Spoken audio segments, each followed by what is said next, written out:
वृंदावन बिहारी लाल की जय हो। इन 9 प्रकार की भक्तियों में से अगर एक को भी, आपको जरूरी नहीं कि 9 की 9 जीवन में उतारनी है, अगर एक भी आपके जीवन में आ जाती है तो आपके जीवन का कल्याण हो जाएगा।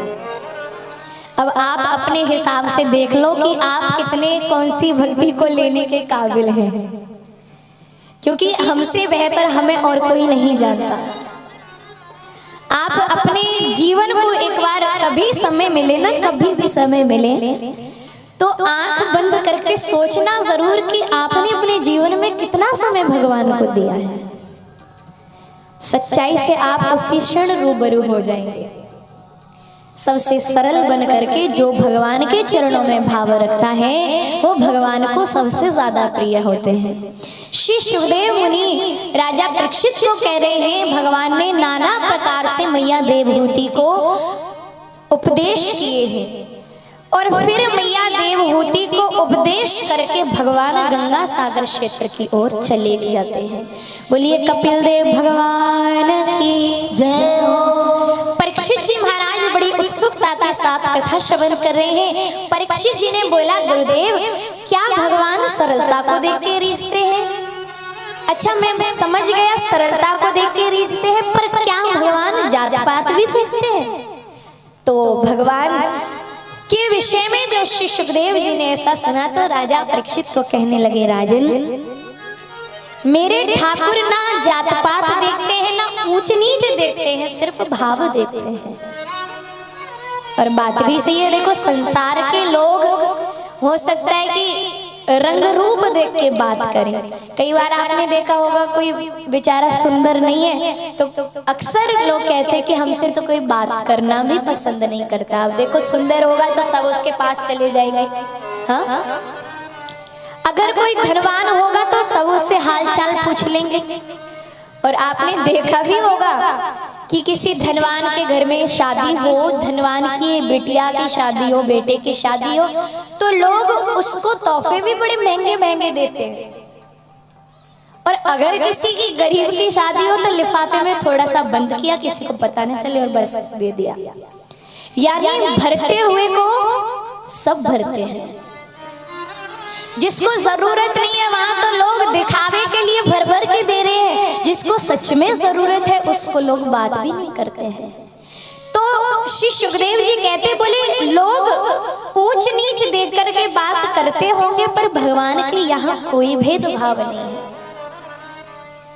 तो एक बड़ा प्यारा प्रसंग भी आता है कि जिस समय भगवान दुर्योधन के पास शांति प्रस्ताव लेकर के गए थे और भगवान ने दुर्योधन को बड़ा साधारण तरीके से कहा था कि अगर तू पांडवों को ज्यादा कुछ नहीं देना चाहता तो केवल 5 गांव इन पांडवों को दे दे, ये उसमें ही सुखी रह लेंगे।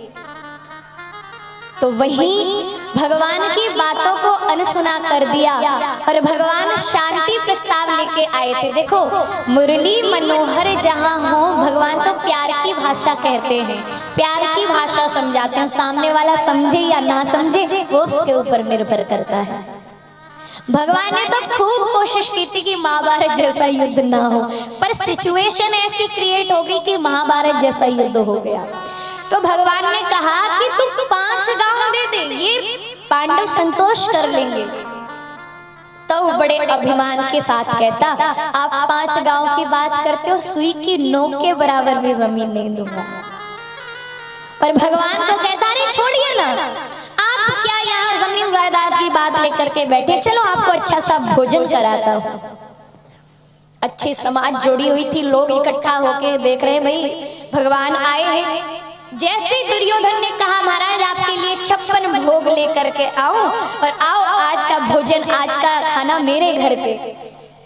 उसी भरी सभा में, क्योंकि विदुर जी महाराज को दासी पुत्र कह करके निष्कासित कर दिया था, उसी सभा में विदुर जी बैठे थे। इशारा भगवान ने विदुर जी की ओर कर दिया। विदुर जी भगवान का इशारा समझ गए, मानो भगवान कहना चाहते हैं आज का भोजन हम तुम्हारे घर पे करेंगे।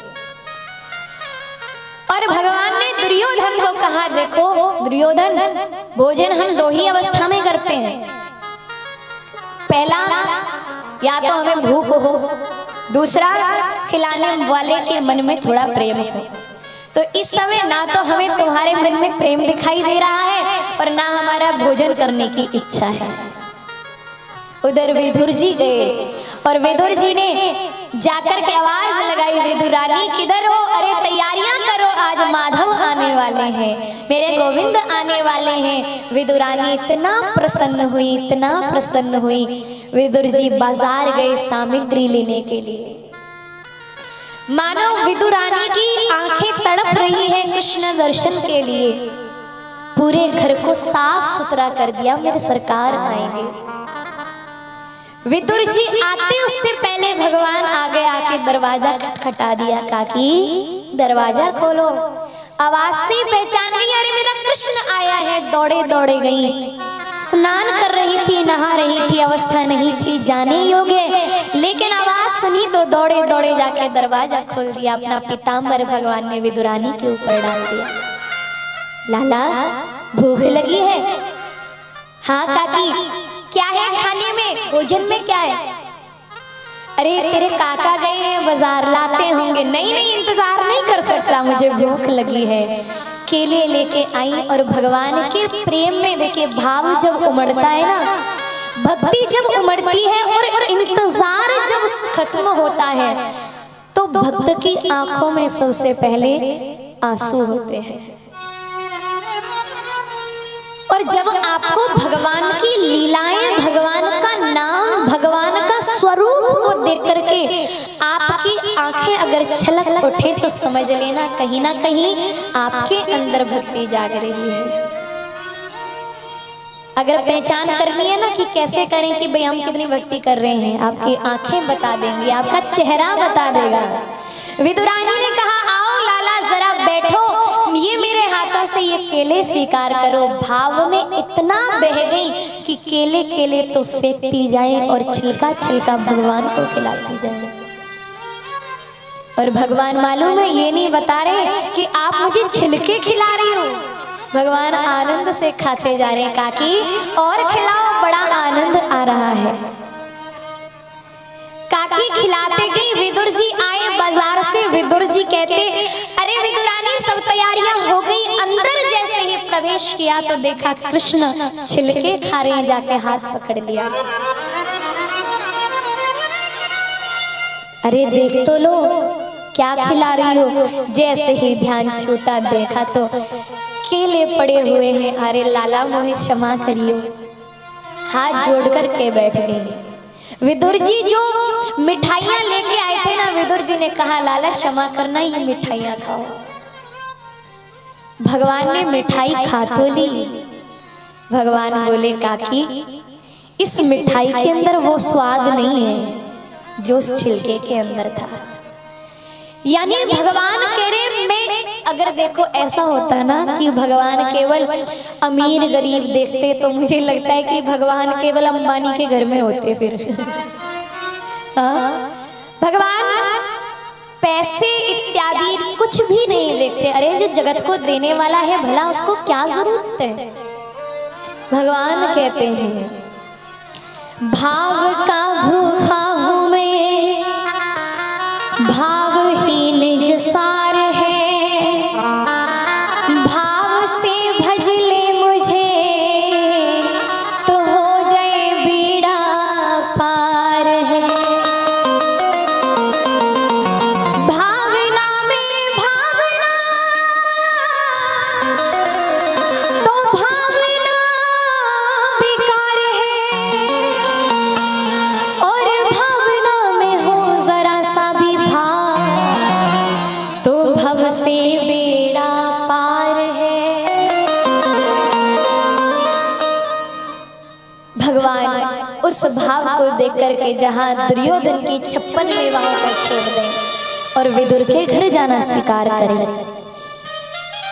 एक बार उद्धव जी ने भगवान से प्रश्न किया था, बोले प्रभु आपने इतने सारे अवतार लिए, इतने सारे भक्तों के घर पे आपने भोजन ग्रहण किया, लेकिन आपको सबसे ज्यादा भोजन किसके घर का अच्छा लगा?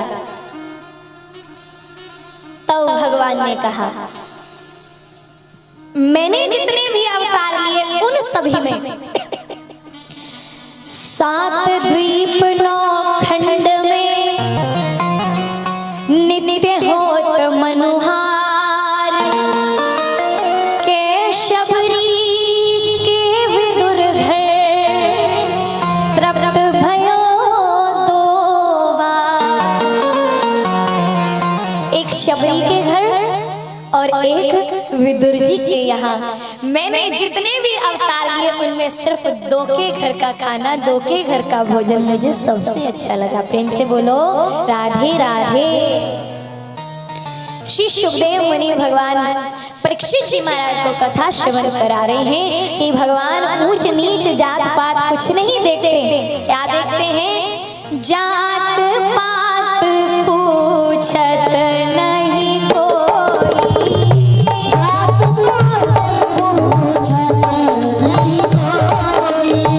हरि को भजे सो हरि को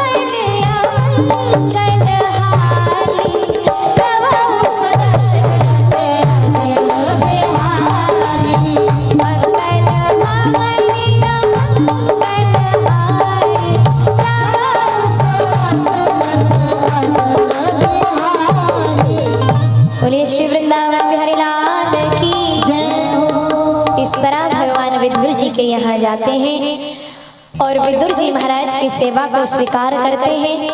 आगे बड़ी सुंदर सी कथा मुनिवर सुना रहे हैं। विदुर जी के पास मैत्रेय मुनि का आना होता है और मैत्रेय मुनि और विदुर जी की विस्तार पूर्वक से चर्चा होती है और मैत्रेय मुनि विदुर जी को संसार के विषय में बताते हैं कि संसार स्वप्न है, यहाँ भगवान ही सत्य हैं। विस्तार पूर्वक बड़ी गहन चर्चा होती है। आगे श्री सुखदेव जी महाराज इस कथा को बढ़ा रहे हैं। भगवान श्री सुखदेव मुनि राजा परीक्षित को कह रहे हैं, राजन, मनुष्य शत्रुपा की 3 बेटियां हुई, जिनमें आकुति का विवाह रुचि प्रजापति के साथ में, देवहूति का विवाह कर्दम ऋषि के साथ में, तीसरी बेटी है प्रसूति, जिनका विवाह हुआ दक्ष प्रजापति के साथ में। और दक्ष प्रजापति की कन्या थी जिनका नाम था सती, और वही सती मैया जिनका विवाह भगवान शंकर के साथ में हुआ। अब बड़ा सुंदर सा सती चरित्र श्री सुखदेव मुनि राजा परीक्षित को श्रवण करा रहे हैं और गोस्वामी श्री तुलसीदास जी कह रहे हैं, राजन,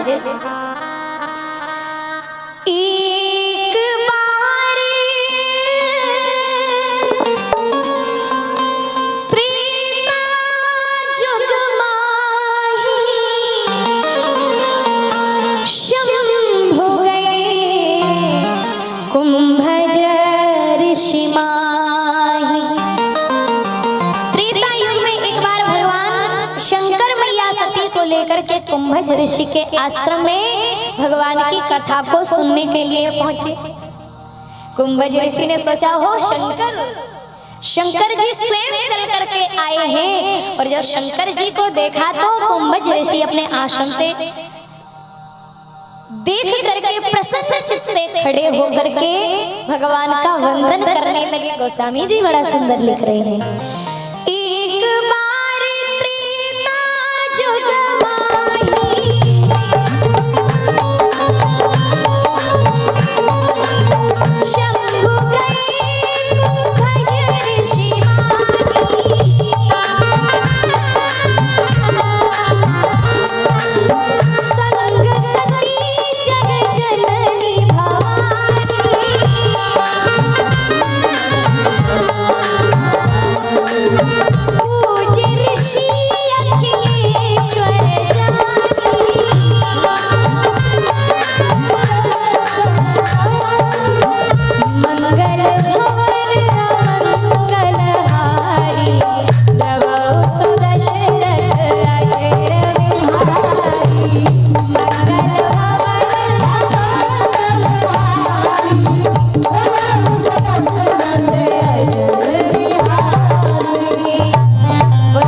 मैया सती के साथ में इस कथा को सुनने पहुंचे। बाबा ने उनका वंदन किया और फिर से बैठ करके कथा सुनाने लगे।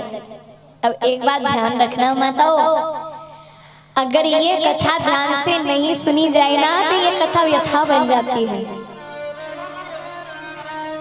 मैया सती के लिए ये कथा व्यथा बन गई। कैसे बन गई कि मैया सती के मन में भाव आया, हमारे स्वामी को देख करके ये खड़े हो गए, फिर बैठ के कथा सुनाने लगे। ये क्या कथा सुनाएंगे?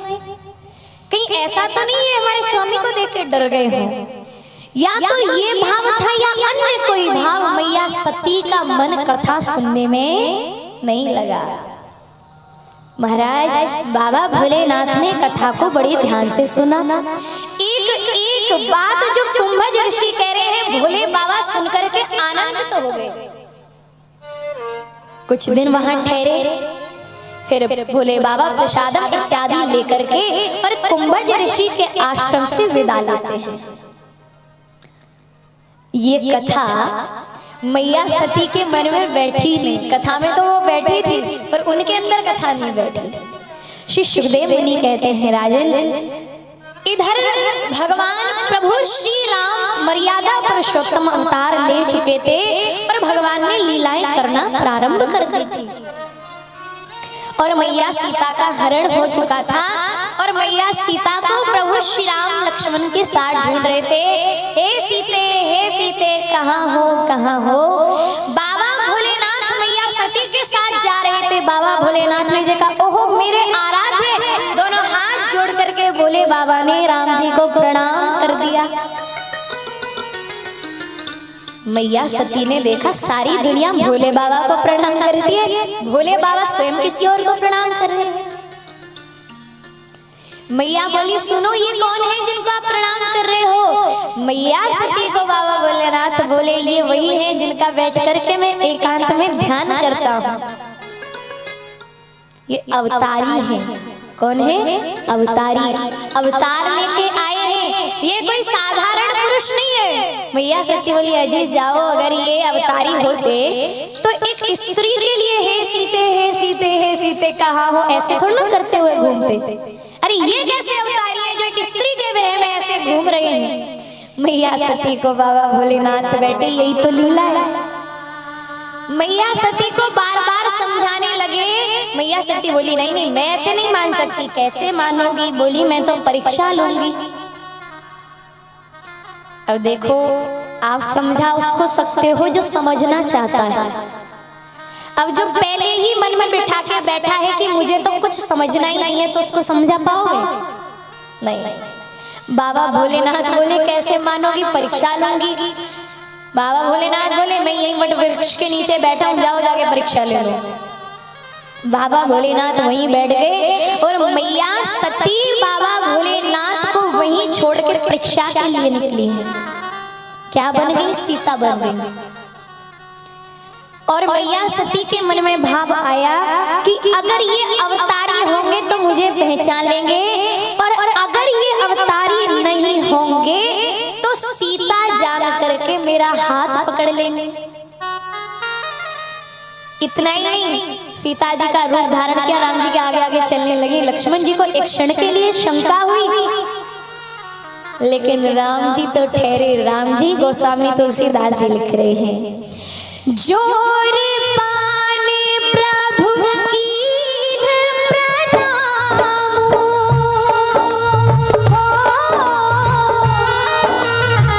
पिता समेत लीन निज नाम राम सिया राम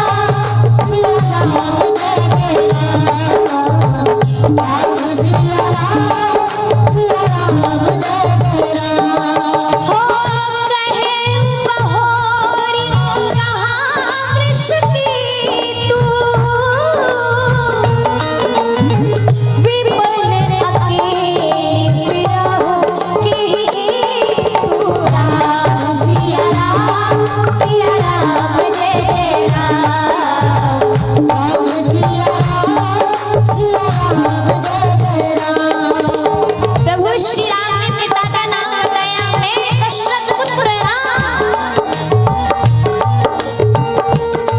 अरे वृष के तो शिव जी कहाँ